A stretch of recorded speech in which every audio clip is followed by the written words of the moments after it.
you read me a story? Are you sure, Dewey? You look very sleepy to me. No, I'm not. I'm just resting my eyes. Well, all right then. How about this one, Dewey? Little Red Riding Hood. Yes, please. Little Red Riding Hood phoned her granny, phoned her granny, phoned her granny. Granny said, I don't feel well. Would you please come today? Little Red went right away, right away, right away. Down the forest path she went, but then she met a wolf. Little girl, how do you do? How do you do? How do you do? I'm sorry, Wolf. I cannot stop. I'm gonna go see my granny.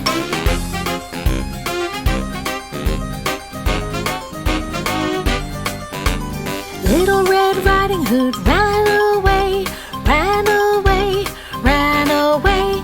But that wolf knew a shorter way to get to Granny's faster. The wolf put Granny under the bed, under the bed, under the bed. Don't say a word! That bad wolf said, and he put on Granny's nightie. Little Red Riding Hood knocked on the door, on the door, on the door. Can I come in, Granny? Come in, my dear, and don't forget that basket. My, what great big ears you have. Ears you have, ears you have. Granny, what great big ears you have. The better to hear you with. He said, My, what great big eyes you have. Eyes you have, eyes you have. Granny, what great big eyes you have. The better to see you with. he said, My, what great big teeth you have. Teeth you have, teeth you have. Granny, what great big teeth you have. The better to eat you with. he said. Up he jumped and she jumped back. She jumped back, she jumped back. Up he jumped and she jumped back and hid behind the table. Then out popped Granny and she was mad. She was mad, she was mad. She chased him with a broom she had. She chased him around the room. Out you go, wolf, shoo, shoo, shoo. Shoo, shoo, shoo, shoo, shoo, shoo. Out you go, wolf, shoo, shoo, shoo. And don't you ever come back. I feel much better, Granny said. Granny said, Granny said, I feel much better. So do I. And now let's have a picnic. The wolf was never seen again, seen again, seen again. And that is how the story ends. Now go to sleep, my Dewey. Mwah. Good night, Dewey. I can run faster than you. Faster than anyone or anything. Oh, really? Then I'd like to challenge you to a race. A race? Indeed. What fun.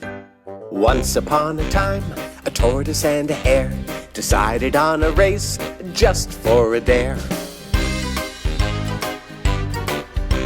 The hare was very sure he would win hands down, but the tortoise Archibald thought, That won't get me down. Hedwig the hare was speedy and Archibald was slow. He almost missed his cue when they said ready, set, go. Slow and steady wins the race. Be like Archibald. He wasn't very snappy, but always gave his all.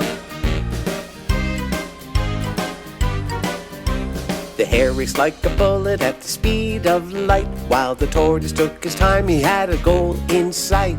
Hedwig knew he'd win, so he stopped to take a nap, as Archibald was nowhere close to catching up in laps. Slow and steady wins the race.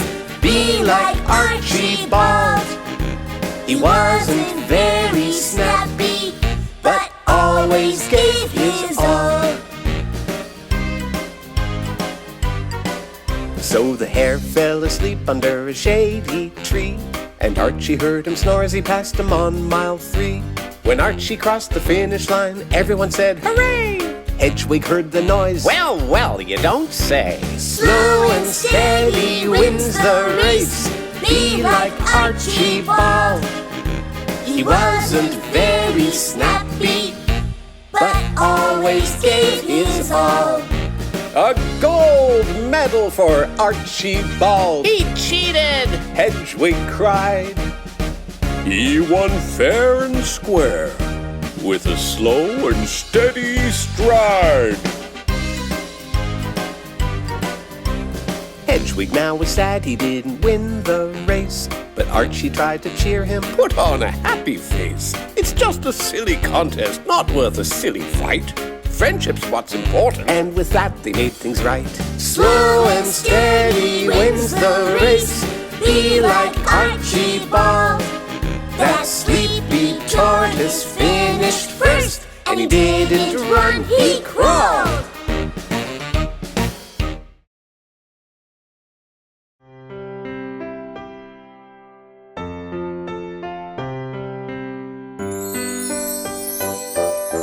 Once upon a time there were 3 brown bears, and they lived in the deep dark woods. One fine day as the porridge cooled, they walked around the neighborhood. The porridge was too hot. Down the path through the deep dark woods, a little girl skipped along. Goldilocks was the little girl's name, and she didn't know right from wrong. Hello? Is anyone home? In the kitchen she saw 3 bowls on the kitchen table.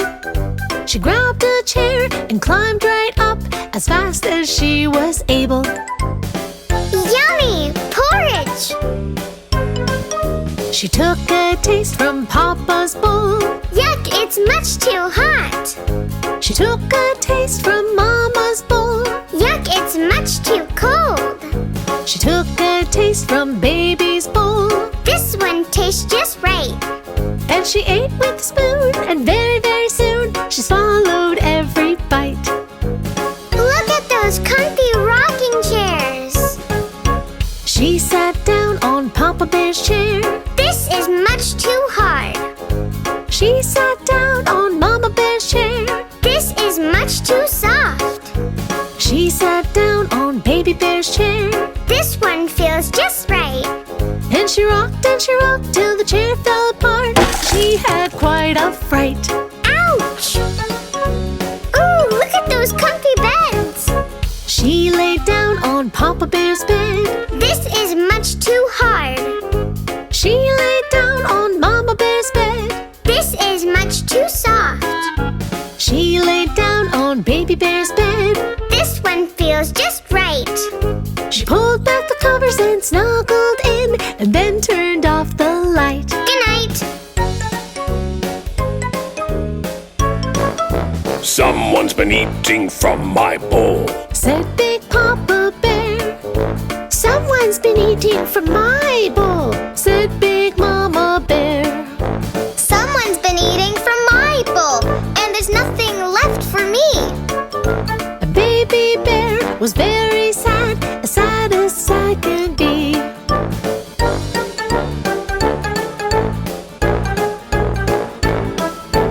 someone's been sitting in my chair, said Big Papa Bear. Someone's been sitting in my chair, said Big Mama Bear. Someone's been sitting in my chair and broke it all apart. And Baby Bear began to cry with all his little heart.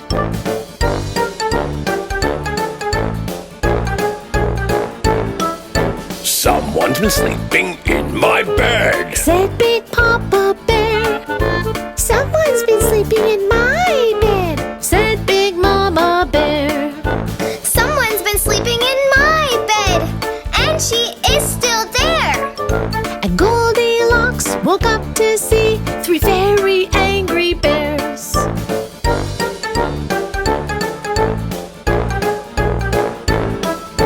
Not so fast. Said Papa Bear. We'd better have a talk. I'm very, very sorry. Said little Goldilocks. Goldilocks and Baby Bear became the best of friends. And that, my little Dewey, is how the story